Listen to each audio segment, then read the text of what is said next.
When I was young, I didn't really know what I was going to do when I got older. People kept asking me, but then eventually I thought that the idea of inventing things would be really cool. And the reason I thought that was because I read a quote from Arthur C. Clarke, which said that a sufficiently advanced technology is indistinguishable from magic, and that's really true. If you go back, say 300 years, the things that we take for granted today would be you'd be burned at the stake for. Being able to fly, being able to see over long distances, being able to communicate, and having access to all the world's information instantly from almost anywhere on the earth. This is stuff that really would be magic, or would be considered magic in times past. In fact, I think it actually goes beyond that, because there are many things that we take for granted today that weren't even imagined in times past. They weren't even in the realm of magic. So it actually goes beyond that. So I thought, well, if I can do some of those things, basically if I can advance technology, then that's like magic, and that would be really cool. And I also had sort of a slight existential crisis, because I was trying to figure out what does it all mean? Like, what's the purpose of things? And I came to the conclusion that if we can advance the knowledge of the world, if we can do things that expand the scope and scale of consciousness, then we're better able to ask the right questions and become more enlightened, and that's really the only way forward. I think about what technology solution is necessary in order to achieve the particular goal, and then try to make as much progress in that direction as possible. I think being a multi-planet species and being out there among the stars is important for the long-term survival of humanity. But then the part that I find personally most motivating is that it creates a sense of adventure, and it makes people excited about the future.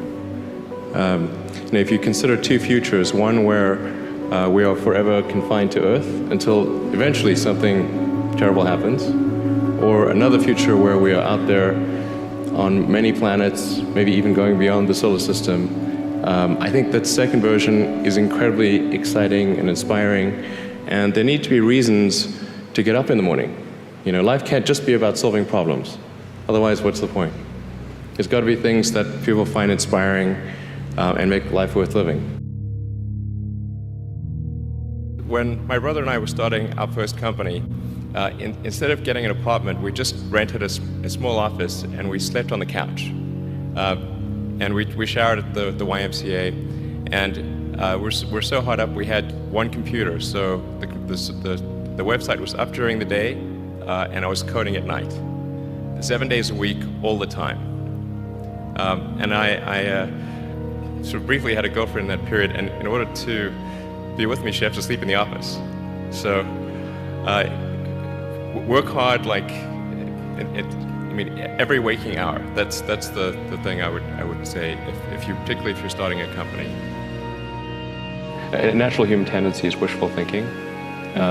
So a challenge for entrepreneurs is to say, well, what's the difference between really believing in your ideals and sticking to them versus pursuing some unrealistic dream that doesn't actually have merit? And that is a really difficult thing to tell you. Can you tell the difference between those two things? Right. So you need to be sort of very rigorous in your self-analysis. I think certainly extremely tenacious, and then just work like hell. I mean, you just have to put in 80 to 100 hour weeks every week. All those things improve the odds of success. Or how do you think about making a decision when everyone tells you this is a crazy idea? Or where do you get the internal strength to do that? Well, first of all, I'd say I actually think I feel fear quite strongly.